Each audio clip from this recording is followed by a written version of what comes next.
Hello, everyone. Welcome to my podcast for the Rose Home Health. My name is Roumen. Again, I have Andy here. In the same clothes again. Yes, Hey, it's sir. the same clothes, baby. So anyway, for this little tidbit, I wanted to really focus in and speak only about, and we've talked about it a few times, not the patient that needs care, not the clients, not our team. I want to talk about the supporting people in those lives, things that you have done, the people that have to, family members, they have to support in this care aspect of home health. You know exactly who I'm talking about. Tell us a little bit, just what you went through, and that's what we're going to jump into. Yeah, so my sister and I went through it, taking care of our mother, and my sister more than I did. My sister was very heavily involved, Chantel, and it's tough, man. From a psychological standpoint, people don't understand what it takes from you to take care of a sick parent. When you truly have a sick parent that's suffering through medical illness and they're suffering through depression, is some of the toughest things that you will ever have to deal with, because this was a person that brought you to this world, that you looked up to and said, this is my caretaker, the person that provided for me, Your hero. hero. Now all of a sudden that has been flipped. Now you're the one that's the hero.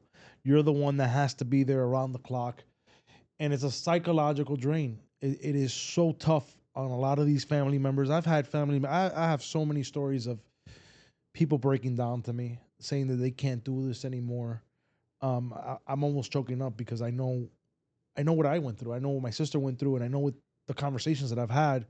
And you've brought me back these last 20 years, 21 years that I've been in this space, in healthcare, and the toll that this takes. This takes years off of these people's lives.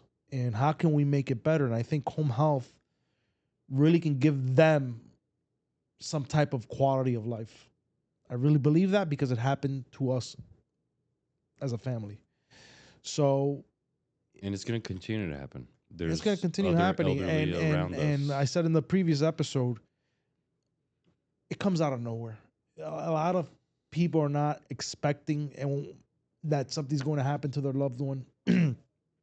All of a sudden, they had a stroke, a Yep. heart attack. They had a really bad fall. Something happens, and all of a sudden, your life completely changed. Um, and now you have to take care of this person. And some people don't have the resources to really truly be able to take care of that parent. And that's why in one of the podcasts I did, I think it was with Amanda from Lotus, we talked about long-term care insurance and being able to have that. And also I want to touch on this part of it. Some of you in your mid 30s, 40s, I don't think too many young people are going to watch this. That's just my opinion.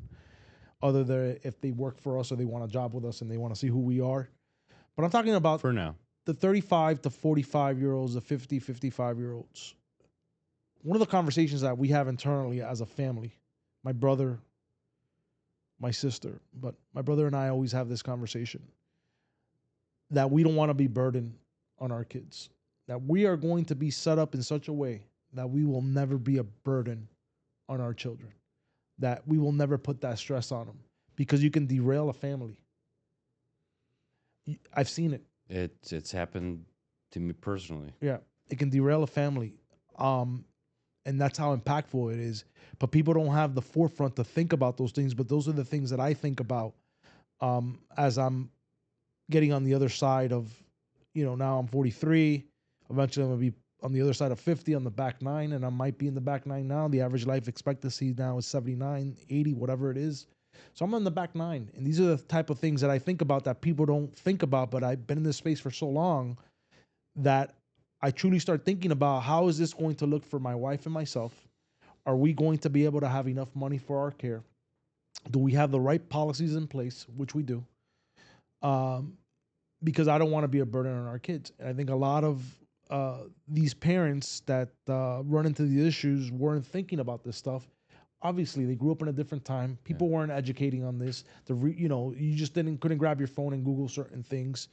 But now the information's out there, so there's no excuse, and this is the reason we're putting out there. So if anybody's watching this clip, and I want this to be a clip, and you're in your 30s, 40s, really look into what is the back nine of your life going to be? And if you have children, really start planning for that and put certain things into place, because if you don't, you're going to be a burden on your kids, and you might cause them a divorce. You might cause them to have a mental breakdown. You might cause a lot of things because you didn't put yourself in position to be able to be taken care of when you're older. You didn't think I was going to come with that, but that's the truth. That is 100% the truth. And without putting too much out there, I'm experiencing this from close family members that just went through taking care of their mom. It's 5 siblings, and it was a battle and a lot of finger pointing and negative outcomes and drama. So manage that and prep for that, and get outside help, because that's our business, right? Yeah. That's what we do. Yeah. It's okay to get outside help, because a lot of people try to take care of themselves, but those people that are assisting, they have jobs, they have stuff they got to do, they have their own kids to take care of, and even if they don't have a job, there's still a lot to take care of. It's not a 9 to 5. It's Sure. a 24/7. Something could happen at midnight, and you're not trained. You didn't go to school on what to do if your mom falls No. at midnight Nobody prepares while you she's for this getting up stuff. to the toilet and hits her Yeah. head. And I don't know. It just, that's why I really wanted to focus in on this episode on the family caregivers, because I think that they're the ones that suffer most. Kind of what we talked about. When you have young kids and your kids get sick, it could be a simple cold or flu, and they get a little fever. We're way more hurt than the child is. 100%. We're panicking because it's a fever, and the child's just sitting there going through it. And I think it's kind of similar with now with home health. The patient just there like, okay, do whatever you want to me, whatever treatment you want me to get. What's my next schedule? Like, just do whatever you want. So for them, it's more they're just in the passenger seat, ready for the ride.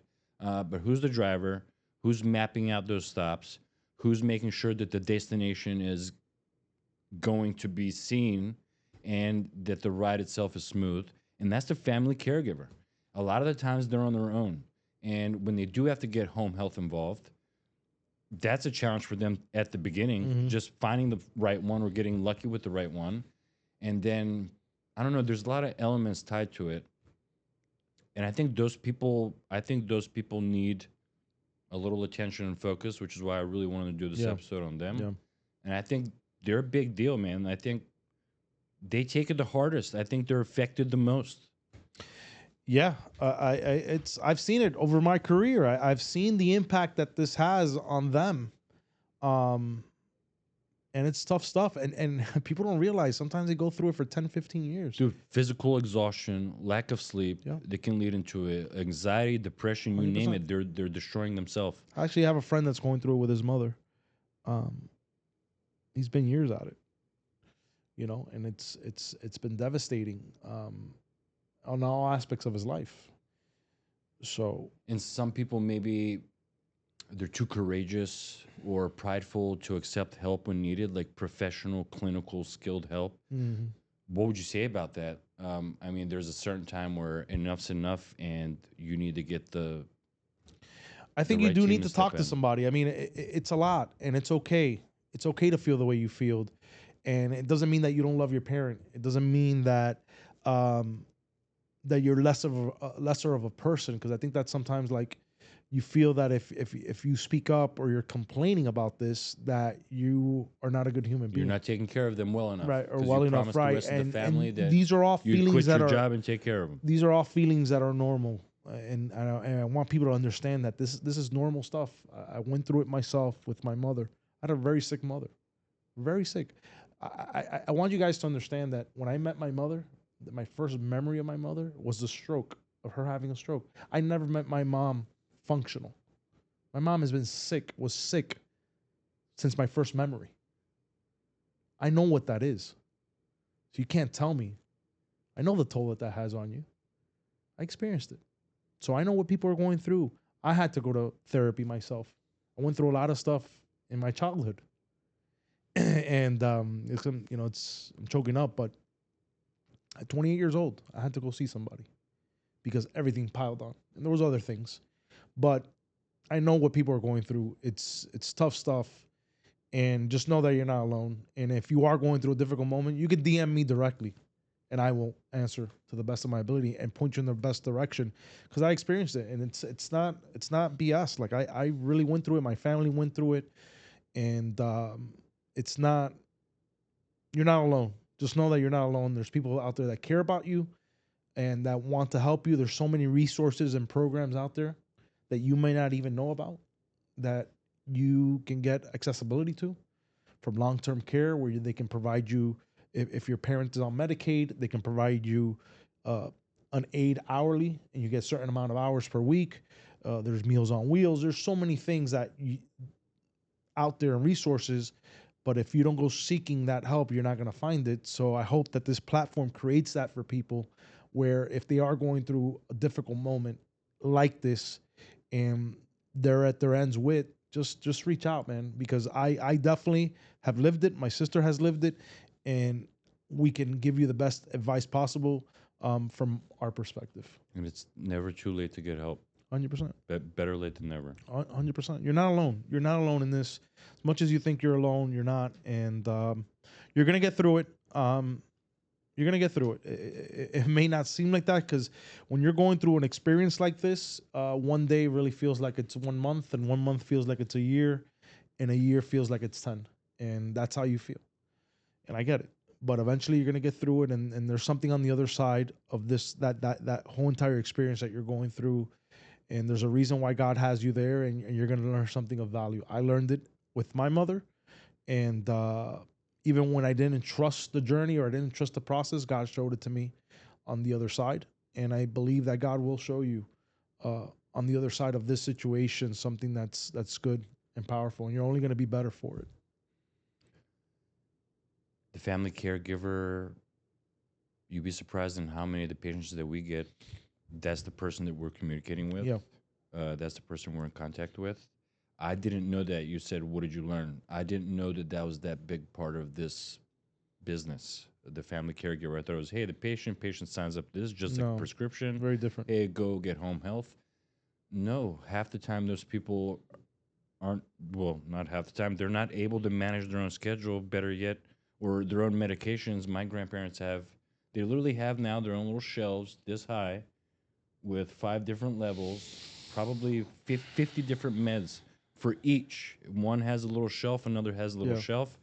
My grandmother manages my grandfather's because who's better at managing it. And currently with my father, my mom manages his medication. And if it wasn't for her, I guarantee you there would be a big mess up. Oh my God. He wants to take them multiple times a day. Hey, did I take my Tuesday yet? Right. Ask 3 times in the same day. And knock on wood, I love my That happens to me. Jim True. I love my papa. Yeah. You know what I'm saying? Strong. But you need help. 100%. And the family, that help from home, the help at the family is the first line of defense. So when that gets too much, let the second line of defense, let the second wave come in. Let us jump in and assist you. Let us give you a little bit of balance back into your life. Let us give you a little bit of breathing room back into your life. Let us help educate you on some aspect. Hey, help me do the injections, or hey, what kind of a trick do you know about this? I don't know. We've done that a lot with a lot of our cases. There'll be a prerequisite. Family member needs to be there and willing to learn. Yeah. And if that's not the case, we can't move forward. So you guys are a vital part. You're a vital part to home health. You are the first part of home health. You are the part of home health before it gets a little too intense for those skilled services. So thank you all. Without you, we couldn't exist. And I think the women tend to take care of the guys because we age a little different. So maybe my wife, whose birthday is today. Well, happy birthday. But it might come out later, but regardless. Maybe she going to be taking care of me if I listen good enough. So, yeah. We just wanted to make this episode for you guys and say that we feel you, we hear you, we know how vital you are to all of this, and one for all and all for one. Yeah. Yeah, I think you hit it right on the head. It's a very touching subject. I'm still thinking about what we just discussed because it's impactful. That's our business. My mom's been gone for now 11 years, and you just brought me back to that. timeline or moments that we went through as a family, and it's tough stuff, man. You don't forget the hard moments, the moments that you just want to give up. So just know that you're not alone, and be vulnerable. Be vulnerable and reach out. There's a lot of different programs and different things that you can turn to try to ease the process. That's what our company serves. Yep. So if anybody asks us, hey, what do you do for work? These are the people we help. These are the battles we jump in to fight. Yep. And that's why it's so fulfilling on an internal end. And we talked about this on the first one. What does it take to be good at this job? To genuinely care. 100%. To genuinely care. This is not a checkboxes marked off. I worked from 9 to 5. No, I helped care for 7 people today. And Well, that's why save them and rescue them. Rhodes culture, the first pillar is good character. You have to have good character. You can't work here if you're not passionate and your intentions are not in the right place. 100.